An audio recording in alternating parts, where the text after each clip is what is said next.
Oh my! My scream echoed through the air. Honestly, how many times do I have to say it? When the glass is empty, pour the beer right away. Oh dear, the glass is broken.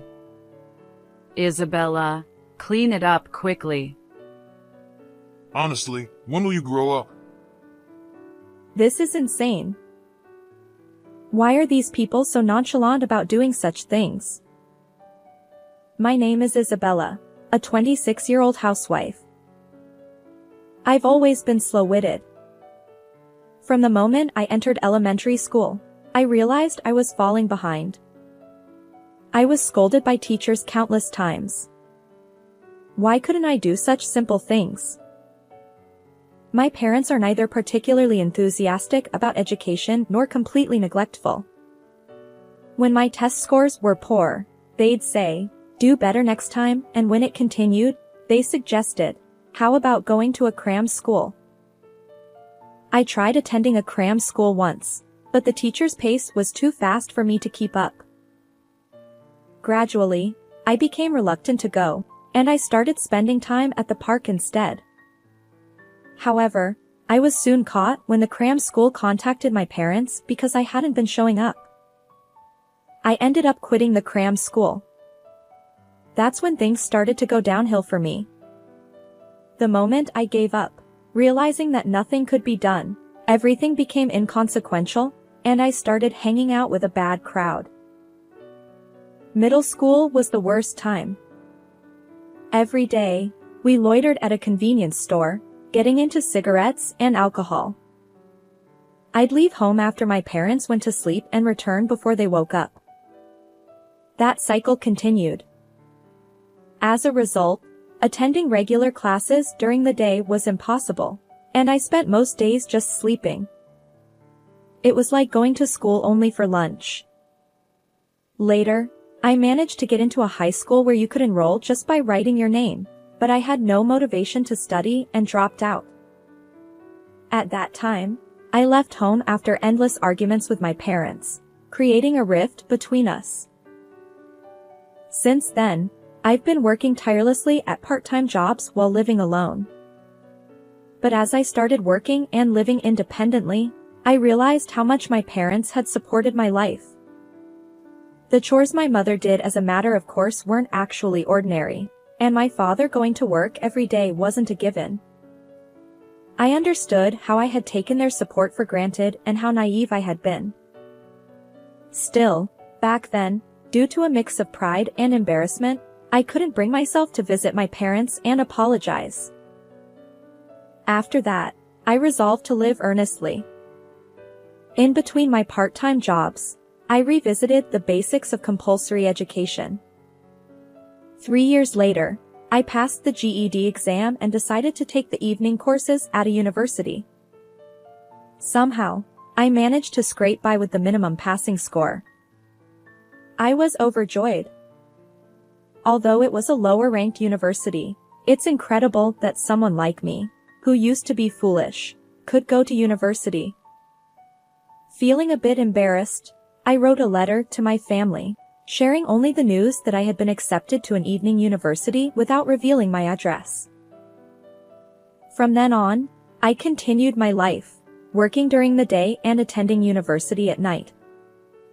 The evening university attracted a diverse crowd. There were men in suits who perhaps came after work, as well as older women who wanted to relearn.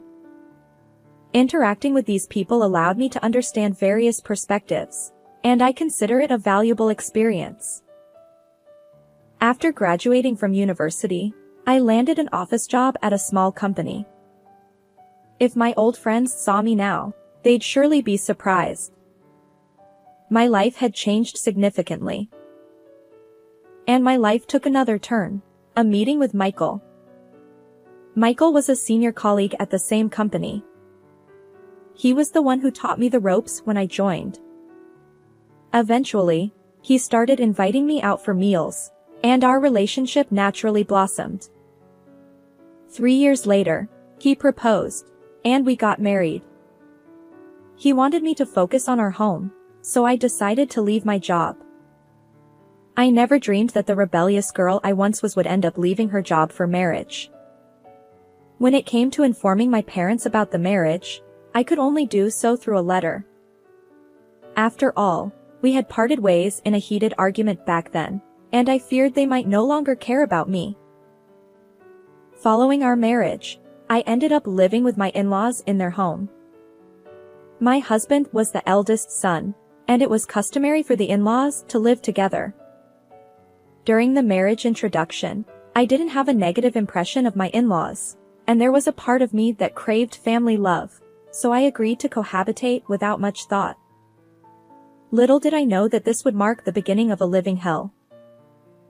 I began experiencing severe mistreatment from my in-laws and husband. Isabella! Your cleaning is far too slow.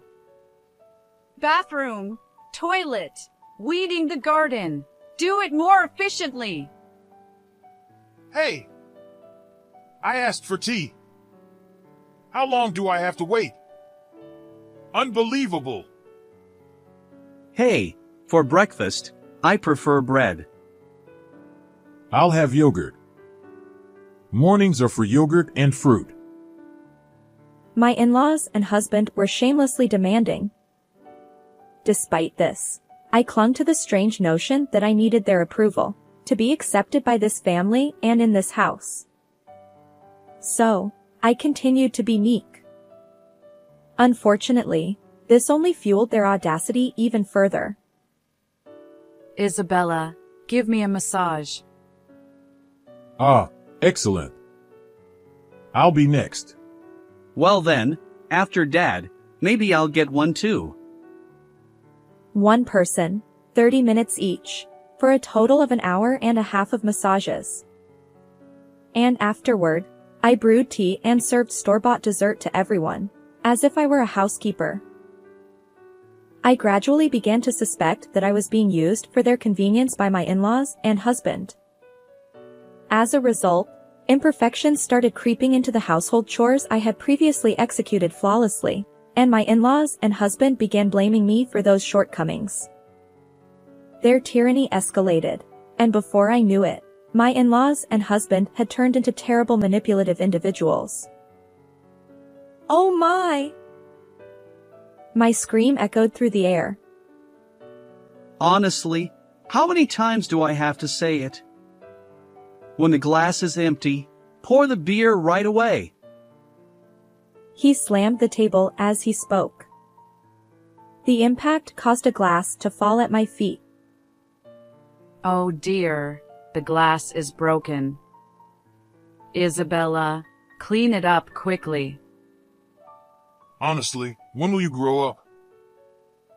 This was madness. How could these people be so callous? I had reached my breaking point. I wanted to go home. But where? To my mom's place? Yet, I was afraid. Would they accept me? Still, I knew that remaining in this house would drive me mentally unstable, so I made up my mind and left. Where are you going? Leave her alone. She's been disowned by her parents, so this is the only place she has to go. Despite my husband's words, I ignored him and left my in-laws' home. And after approximately 10 years, I arrived in front of my parents' home. As I hesitated to press the intercom button, a voice came from behind. Isabella. It was my mother's voice. Mom. The moment I saw my mother, tears welled up uncontrollably. She was also crying, and she embraced me tightly.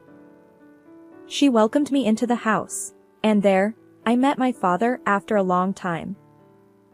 Holding back tears, he said, "Welcome back." I felt overjoyed. My parents didn't harbor any resentment toward me. Even after I had left without a word, they warmly received me after a decade apart. Awkwardly, I recounted everything that had happened since I left. Both my father and mother praised me, saying, You've done well. They were pleased with my letter updates as well.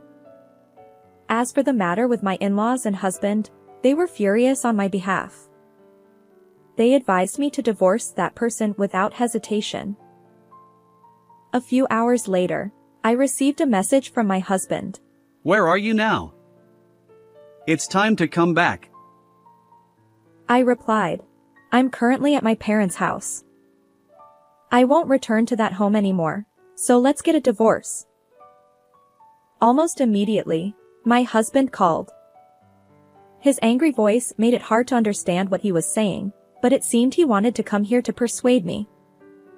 My parents suggested, it's a good opportunity to meet face to face, so we decided to invite my in-laws and husband over. When my in-laws arrived at my parents' home, they unleashed a torrent of insults fueled by anger. Back when I lived with them, I was somewhat fragile due to my longing for family love. However, now that I had reconciled with my own parents, that vulnerability had disappeared. Without succumbing to their verbal abuse, I firmly handed them the divorce papers, saying, "It's pointless no matter what you say. Please sign for the divorce." In the end, my husband reluctantly signed the papers, rolling his eyes. Finally, I was free from those nightmarish days. And in the blink of an eye, 5 years had passed since the divorce. It was a holiday, and I was relaxing at my parents' home as usual. Suddenly, the intercom buzzed. Who could it be on a Saturday morning? Since I was closest to the front door, I decided to answer. But then the intercom buzzed again. Hello? Oh, excuse me. Wait, what? When I opened the door, there stood my ex-husband and in-laws, the same people I had parted ways with 5 years ago. Why? How? My ex-husband grinned and said, Hey there! You doing well? I figured you'd calm down by now. I'll forgive you, so come back, ha! What are you talking about? My shout drew my father's attention, and he joined me at the entrance. He too was surprised by their presence. My ex-husband continued smirking. You're probably still a lonely single woman, right? We'll take you back. And then my ex-father-in-law, audaciously, chimed in. Grandmother needs care too. Let's discuss the future. Their nonsensical statements made me burst into laughter. Impossible. Why are you laughing? My ex-father-in-law snapped. Exactly. How dare you, a lowly woman, be so cheeky? My ex-mother-in-law chimed in. I replied. Well, I was just thinking, who's speaking from a high horse here? My ex-husband retorted. What? Who do you think you're being cheeky with? He seemed to believe that his forceful tone, reminiscent of our cohabitation days, would sway me. Little did he know that over these 5 years, I had regained the determination I had as a former delinquent, a strong woman who wouldn't be shaken. Huh? Obviously, I'm talking to you. This abusive jerk. My ex-husband and in-laws stuttered, taken aback by my intensity. Suddenly, my voice surprised my mother, who approached, saying, Isabella, calm down. The baby just woke up. I apologized while cradling my daughter. Oops. Sorry. A baby? I explained. I've remarried and have a child now. So, there's no chance of reconciliation with you. Not that I intend to, anyway. You're kidding. My ex-husband, clearly frustrated by the lack of compliance, retorted and kicked the flower bed outside the front door. I hurried inside, ensuring my daughter's safety, while my ex-husband attempted to force his way in. My father stepped in to stop him. In the next moment, my ex-husband let out a cry of pain. Ouch! Noah. Noah was my current husband. It seemed he had returned from his night shift just in time. Noah twisted my ex-husband's arm. What are you doing? You! What the hell? Let go! My ex-father-in-law chimed in. Release my son! I'll call the police! Noah replied. Huh? I am the police. Ah! Noah turned to me. Isabella, who are these people? Ex-husband and in-laws. They suddenly showed up, trying to force a reconciliation. When I resisted, my ex-husband got angry and kicked the flower bed. Wait, hey. You don't need to explain so clearly. Noah declared. They're completely out of line. I'll call for backup. This is ridiculous. Soon after, a police car arrived, and my ex-in-laws and ex-husband were taken away. The neighbors watched like curious onlookers, and my ex-in-laws and ex-husband hung their heads in embarrassment as they got into the police car. And the reason my ex-in-laws and ex-husband visited me was as follows. It turns out that they had been squandering Michael's grandfather's inheritance and grandmother's pension, indulging in gambling and a life of luxury. However, when his grandmother's health deteriorated, and she needed care, her pension was being used to cover the costs of her care facility. So, they decided to call me back and try to take advantage of my family's wealth. They probably assumed that if they shouted at me, I would comply with their demands. They completely underestimated me. Upon learning that I had remarried a police officer, my ex-in-laws and ex-husband likely decided never to involve themselves with me again. By the way, let me share how I ended up marrying a police officer. During my evening university days, I became close friends with a woman in her 50s who was in the same seminar.